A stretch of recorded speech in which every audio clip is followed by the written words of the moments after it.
টানি কইব বাচ্চু ভাই এডি বুঝি ওয়াজ ওই খুকুন্না সাগুয়া তো কালকে সকালে দেখবেন 8টা বাজে কব কি হয়েছে এডি বুঝি ওয়াজ বাপদাদা 14 গোষ্ঠী ওয়াজ শুনছি এই মাঠে জিকির করেছে নাতে রসুল কইছে কত সুন্দর ওয়াজ মানুষের কান্দায় শেষ করে গেলেছে আফসারি হাতে বেটকে ওয়াজ করার নাতির বয়স হনো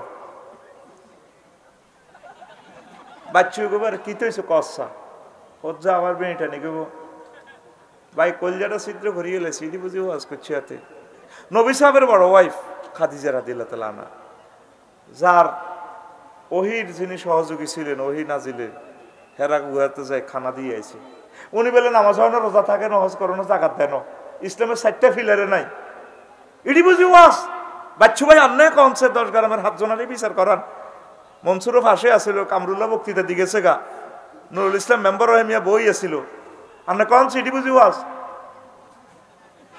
বাচ্চু নাড়া দেখবেন সিগারেটের শুক টান দি শুকাটা হালায় সাগুয়া দোয়ানো ঠ্যাঙ্গুড়ে এনে বই করবো আরো কত শুনবি কিতাবের নাম আরো কত শুনবি ও বাচ্চু ভাই আর ফজ্জা ভাই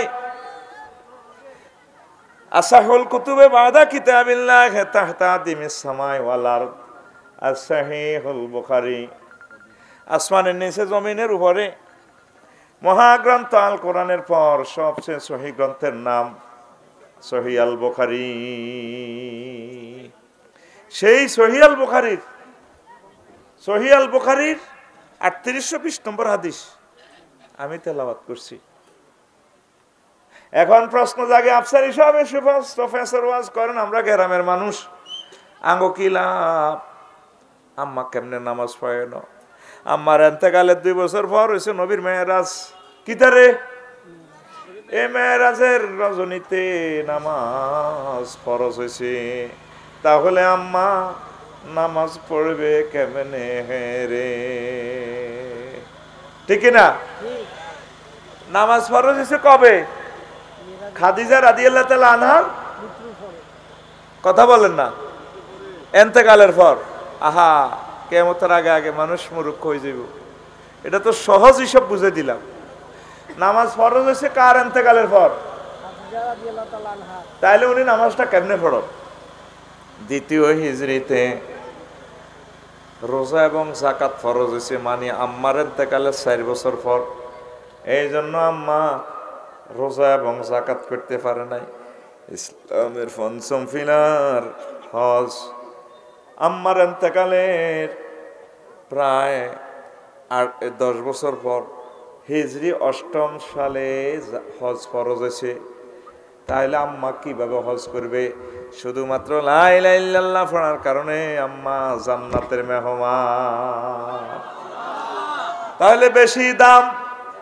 ইমানের বেশি দাম আরো জোরে মাশাআল্লাহ গাড়ি হবে ওড়ে লাগছে লাল ফলের দিকে গাড়ি যখন গিয়ার লাগামু এই ফাঁকে আর সময় শেষ ঠাস ঠাস করে জবাব দিবি চুম্বুক চুম্বুক কথাটি কইও বেশি দাম কিসের এবার আয় খুতবাতে যে আয়াতটা লেছি আল্লাহ জাল্লা শানু কামা কাফারা বিল্লাহি মিন বাদি ঈমানিহি ইল্লা মান উকরিহা ওয়া কলবুহু মুতমাইন্নুন বিল ঈমান ওয়ালাকিন মান শারাহা বিল কুফরি সাদরান ফাআলাইহিম গাদাবুম মিনাল্লাহ ওয়া লাহুম আযাবুন আযীম যে ব্যক্তি ঈমান আনার পর কুফরি করে তার জন্য রয়েছে প্রচন্ড শাস্তি পীড়াদায়ক শাস্তি বড় শাস্তি তবে তবে তবে আয়াতের ভিতর দিয়ে আল্লাহ কইতেছেন ইল্লা মান উকরিহা ওয়া কলবুহু মুতমাইন্নুন বিল ঈমান তবে যে মাজবুর হয় আয়না ঘরে থাকে প্রচন্ড মাইরে যদি ঈমান ঠিক রাখতে না পারে মুখে যদি কুফরি বাক্য কয় ওয়া কলবুহু মুতমাইন্নুন বিল ঈমান কলবে যদি ঈমান ঠিক থাকে আমি আল্লাহ তারে ক্ষমা করে দিয়ে মুমিনের খাতায় নাম লেখাবো সুবহানাল্লাহ কথা কি বুঝছেন কিচ্ছু বোঝেন না আমি আফসারিরে মারদেন না ফ্লাশ দিয়ে টানে আমার নখটা খোলেন তাজা নখ আমি ইমান রাখতে পারতাম না সাবা ফিরি লাভ নাই রে ভাই যদি কেউ ভাইও আরে মাফ করেন না কব না তুই আর আল্লাহ কইম ভাই আপনি খালি আমার আল্লাহ ন সারা দুনিয়ার বেকের আল্লাহ এর এতে আসে কঠিন অবস্থা তো আমি দেখতে পারতাম আঙ্গুলিকে 2 ভাগ হয়ে কত কষ্ট পাইছি আমি, জীবনে জিন্দা মরি গেছি। এই কথাটাই আল্লাহ কয়, বান্দা তুই যদি বিশ্বযুদ্ধ লাগে, তারপরে প্রায় হয়ে যাস, পরমাণু হামলা বা এমন কোনো বিপদে পড়স, দুশ্মনেরা তোরে মারে, ইমান যদি তুই মৌখিকভাবে কুফরি বাক্য বলস, অন্তরে যদি ইমান থাকে, আমি আল্লাহ তোরে মুমিনের খাতায় নাম লেখাবো। আবার আল্লাহ বলেন, ওয়ালাকিন মান শারাহা বিল কুফরি সাদরাহু ফালাইহিম গাদাবুম মিনাল্লাহ, তবে যার অন্তঃকরণে কুফরি থাকে, মুখে মুখে ইমান থাকে, আমি আল্লাহ তার জন্য মহা শাস্তির ব্যবস্থা করেছি। এই হলো ইমানের গুরুত্ব। আম্মাজি খাদিজাতুল কুবরা এক ওয়াক্ত নামাজ না পড়ে, রোজা না থেকে, হজ না করে, যাকাত না দিয়েও তিনি জান্নাতের মেহমান। আল্লাহ তারা সালাম দিছে শুধুমাত্র খাঁটি ইমানদার হওয়ার কারণে। আরো একটা মজার কথা বলিয়ে মূল আলোচনার দিকে আগাবো। বারা ইবনে আযিব রাদিয়াল্লাহু তাআলা আনহু হাদিসের রাবি, 2808 নম্বর হাদিস, তাও সহিহ আল বুখারীর হাদিস, হাদিস নম্বর 2808। এই হাদিসে নবী বলছেন, দেখেন, আতান নবিয়া সাল্লাল্লাহু আলাইহি সাল্লাম রাজুলুন মুকান্নাউন বিল হাদিদ, লক্ষ্মীপুর বাজারে মারামারি লাগছে। ও পূর্ব দিকে মুহাম্মদ সাল্লাল্লাহু আলাইহি সাল্লামের পার্টি, পশ্চিম দিকে কাফেরের পার্টি। কাফেরদের পক্ষ থেকে একজন আইছে মুকান্নাউন বিল হাদিদ, লোহার হেলমেট পরিয়া, লোহার জামা পরিয়া। নবীজিরও কয়, নবী আইছি আমরা করে কোবাই বাল্লাই। তখন কি হয়েছি? আমার কলব পরিবর্তন হয়ে গেছে, আল্লাহর জন্য ভালোবাসা, আমি মুসলমান হইও। এখন আনুষ্ঠানিকভাবে মুসলমান তো করতে পারতেন না, আপনি কোবাকবি চলে লেগেছে। তখন কিনতাম আসলিম উকাতিলু, আমি কি আগে ইমান আনতাম না কোবাকবি করতাম? রাসূল সাল্লাল্লাহু আলাইহি সাল্লাম বললেন, আসলিম সুম্মা কাতিল, আগে তুমি ইমান আনো, তারপর তুমি জিহাদ করো।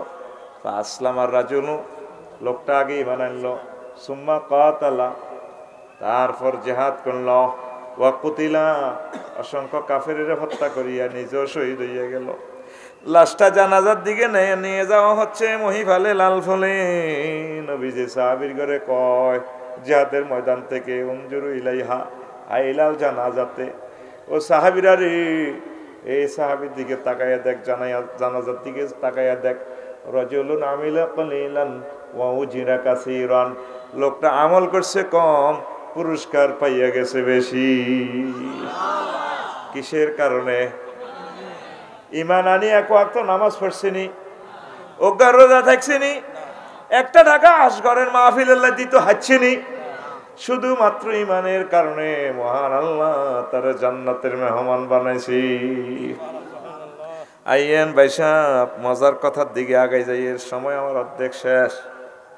হায় হায়, আব্দুল্লাহ ইবনে আমর রাদিয়াল্লাহু তাআলা আনহুমা থেকে হাদিস বর্ণনা কয়, আমার উম্মতের মাঝে এমন একটা সময় আইবে, ইয়াতিয়ালান নাসে জামানুন ইয়াজতামিউনা ফিল মাসাজিদে লাইসা ফীহিম মুমিন, আমার লক্ষ্মীপুরে এমন কিছু মুমিন আইব এমন একটা জামানাতে, মসজিদ ভর্তি মুসল্লি, 500-600 মুসল্লি, মহিফাল লালফল, মহিফাল কেন্দ্রীয় মসজিদে 3 মালা ভর্তি মুসল্লি, তাদের মাঝে একজনও মুমিন পাওয়া যাবে না। ইমাম, খতিব, মুয়াজ্জিন, খাদেম, মসজিদের শাখাপতি, ক্যাশমিয়ার সেক্রেটারি, একজনও মুমিন পাওয়া যাবে না। নবী কি মিছা কথা কয়নি রে? কোনদিন কইছিনি? নবুয়তের আগে বা পরে? আবু জাহল নিজে কোন union? Mangalkandi union, Mecca union তুন পরিষদ তো আবু জাহল ডাকাইতে নবীজির চেয়ারম্যান সার্টিফিকেট দিছে। আর ওই মুগিরা হারামজাদা ইউনিয়ন সচিব, এত সহ সার্টিফিকেট লিখছে মোহাম্মদ আল আমিন। অজ্ঞা মেম্বারও কোনো মুসলমানের পক্ষে ছিল না, 9 জন মেম্বার হেতারা আছিল, হেতারা ব্যাগে লিয়ে দিছে মোহাম্মদ আল আমিন। আসত্তি তোরা না, তুই আইসুত কিনলে মাহফিল মনোজন একটা, এত হাজার মানুষ মনোজন গোরস্থান, কথা কি বুঝা যায়নি? তুই হঠাৎ আসনাতে হাতের লেয়া দিদি টুলের তলাও লাগিস। এই মক্কা ইউনিয়নে ইউনিয়ন পরিষদে অজ্ঞা মুসলমান মেম্বার আছিল নি? এতারা এই দিছে মোহাম্মদ সাল্লাল্লাহু আলামিন। নবী কোনোদিন মিথ্যা কথা বলেন নাই। সেই নবী তো করে সোনাগাজী করতেছে এমন একটা জামানা আইব মসজিদ ভর্তি মুসল্লি একজনও মুমিন পাওয়া যাবে না। তো কিভাবে সম্ভব? আমাদের সমাজের দিকে তাকাই দেখেন, মুসল্লি ভরপুর, আসলে আমরা মুমিন কই? আমরা হাজী জসিমউদ্দিন লাল ফুল কলার আড়ত আছে, কি এর আড়ত? শাহাবুদ্দি ভাইয়ের লগে নওয়াজ কলম হরি ফজর হরি দর্শক কোরআনের মিটিং করছে, আঙ্গনুর ইসলাম নম্বর নেই। আবার যদি মোবাইল ধরেন তো হয় আপনার একদিন আর 8-10 দিন যা লাগে, যা বিরক্ত তো দিছে তারা, আর আপনার শাস্তি দিয়ে না দেহটার মধ্যে এই কইলাম। আঙ্গ 6টা মোবাইল নাটা সাইলেন্ট রাখছি, আমরা সিস্টেম মতো ধরিও, কারণ কোরআনের মাহফিল এটা সাইলেন্ট রাখা ফরজ। ওই যে কোরিয়াল কোরআন ফাস্তামিউ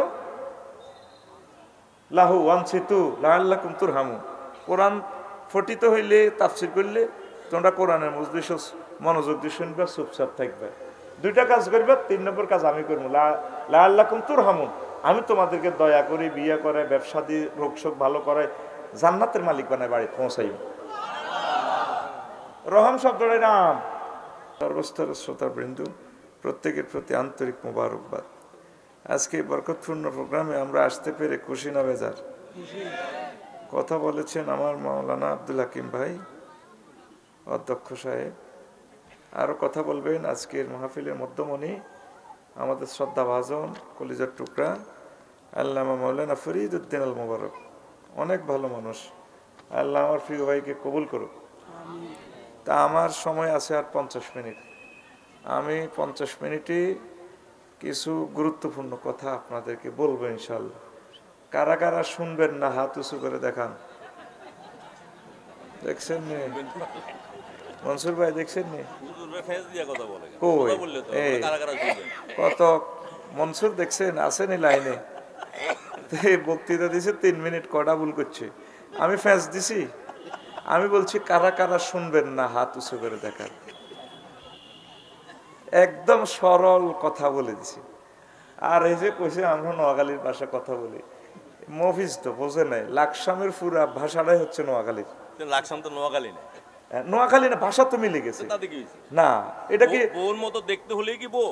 আরে গোরফান্না মেজাজটাই খারাপ করে গেল।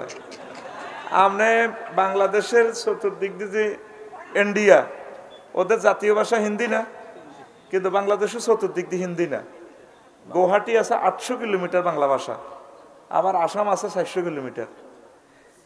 যদিও জিওগ্রাফিক্যাল বা সভরেন্টি এরিয়ার জন্য এটা একটা আবশ্যক ভাষার ইকুইভ্যালেন্স থাকা, কিন্তু অনেক সময় চেঞ্জ হয় ল্যাঙ্গুয়েজ। তারপরে আপনার এই হলো আপনার রিলিজিয়ান, কালচার, এই 3টা জিনিস একটা দেশ গঠনের জন্য বেশি। মোটামুটি কুমিল্লা ফদুয়ার বাজার থেকে কুমিল্লার ভাষা শুরু, এর দক্ষিণ থেকে পুরো নোয়াখালীর ভাষা। এটা থেকে শুরু করি আটলান্টিক মহাসাগর, মানে অ্যান্টার্কটিকা মহাদেশ পর্যন্ত আল্লাহর রহমতে এই দক্ষিণে আর কিছুই নেই। কোনাকুনি আছে 30 ডিগ্রি অ্যাঙ্গেলে সাউথ আফ্রিকা, আর আমরা এই নোয়াখালী বলকে আর পৃথিবী নাই। আলহামদুলিল্লাহ, ওর কথা কয় না। এটা কি বুয়া কইয়েননি, মেহেব থেকে বলতেছি। উলাইকা আসহাবুল মাইমানা, উলাইকা আসহাবুল জান্নাহ। এরা হচ্ছে দক্ষিণপন্থী, ডাইনপন্থী, এরা জান্নাতি। তা আমরা দক্ষিণে আছি না? দক্ষিণে আছি কিনা? তা আমি প্রাউড ফিল করি আমি এই ভাষার হইয়া। আর ফেনি হ্যাঁ তারাও যে নোয়াখালীর ভাষা হিডা কয় না, শুধু এখান এমনি নাতিন জামাই এখান করেন কারণে এই এদুর পার্থক্য, আর নবে একখানে একই, ঠিক নেই রে? আচ্ছা যাক, সময় কম, আলোচনা বুঝ দিতে হইব। রেডি? বিষয় হচ্ছে ইমানের গুরুত্ব। কিসের গুরুত্ব? আরো জোরে। ওই আঙ্গ মনসুরে যে কইছিল না, কামরুলে কইছিল আর কি, ইসলামের ভিত্তি হলো 5টা। কয়টা? কালিমা, মানে ইমান, নামাজ, রোজা, হজ, যাকাত, এই 5টা পিলারের উপর মহিফাল আমরা 6 তলা বিল্ডিং দাঁড়িয়ে রয়েছে। কোনো কারণে যদি 4টা পিলার ধসে পড়ে, একটা পিলার থাকে, বিল্ডিং থাকবো নি? হ্যাঁ, হেডে আজকের আলোচ্য বিষয়, থাকবো বিল্ডিং। কোনো কারণে 4টা পিলার পড়ে গেছে, একটা পিলারের উপরে পুরো 6 তলা বিল্ডিং দাঁড়ায় থাকবে, কিভাবে পসিবল? আজকে এই বিষয়টায় কথা বলবো। একদিন আবু হুরায়রা রাদিয়াল্লাহু তাআলা আনহু থেকে হাদিস বর্ণনা, আমাদের ধরেন লক্ষ্মীপুর কেন্দ্রীয় মসজিদ আমেনা হাফিজি মাদ্রাসায় আল্লাহ রসুল বসি সাহাবীদেরকে নিয়ে মিটিং করতেছেন, এই ফাঁকে জিবরিল আমিন আইছে। আবু হুরায়রা রাদিয়াল্লাহু তাআলা আনহু হাদিসের রাবি, সহিহ আল বুখারীর 3820 নম্বর হাদিস। কই ইয়া রাসূলুল্লাহ, হাজি খাদিজা, ওই দেখেন খাদিজা, ফাইজা হি আতাতকা ইয়া রাসূলুল্লাহ, খাদিজা যখন আপনার কাছে আসবে, ফাকরা আলাইহিস সালাম মির রাব্বিহা, আপনি খাদিজাকে বলিয়েন আল্লাহ খাদিজার সালাম দিছে। কবরস্থানে আসত না ঠিক জায়গায় আসত? সুবহানাল্লাহ কইলি না, দে দাও জোরে সুবহানাল্লাহ গো। সময় কম, তোর লগে আমি কজ্জা করি, আমার টাইমটা লস করার দরকার নাই তো বেটা, আরো সুবহানাল্লাহ জোরে কও। 2 নম্বর প্যাকেজ, ওমিন্নি নবী, আপনি আমার থেকে আমি জিবরিল ম্যাডামের সালাম দিছি বলিয়েন। 3 নম্বর প্যাকেজ দিচ্ছে, ওয়াবাশশির হা বাইতান ফিল জান্নাহ, আপনি বলিয়েন খাদিজারে আল্লাহ উত্তরা 10 নম্বর সেক্টর গুলশান বনানীর একটা বাড়ি উপহার দিছে, জান্নাতে রাখছে, লা সাখাবা ওয়ালা নাসাবা, যে বাড়িতে কোনো শব্দ দূষণ নেই, মহিফালের বাড়িটা একদম রোডের লগে না, কোনো কষ্ট নেই, সুখ আর সুখ।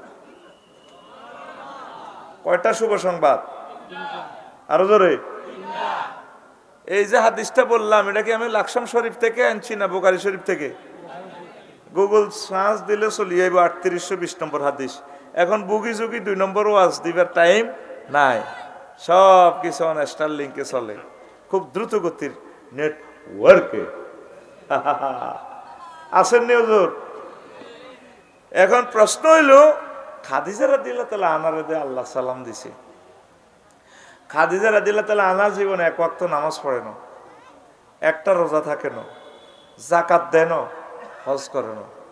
ওনার বাপের বাড়ি, জামাইয়ের বাড়ি, বাসরের বাড়ি, 14 গোষ্ঠীর বাড়ি, নাগরিক সূত্রে বাড়ি কাবা শরীফে, জান্নাতুল মুআল্লা। মনসুর ভাই কি হজ করছেন নি? মাশাআল্লাহ। জান্নাতুল মুআল্লাতে হলো ওনার কবর, এনে বাড়ি ওনার, এ কাবা শরীফের লগে।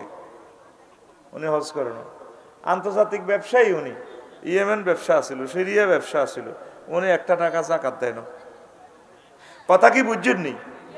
কথাগুলো কিন্তু অনেক মজার কথা। এখন এই ওয়াজ শুনি তো লাগবো ফ্যাঁস। কালকে সকালে সাউয়া দোকান বই বই ফজ্জা নাডার বাচ্চু নাডা কইব, শাহাবুদ্দিন সাহাবের হুত আশ করে তো নতুন টিয়া হয়ে গেছে গা, 3 দিনের লাই কাতারে তুই আইসে, আফসারিরে আনছে, ফজ্জা নাডা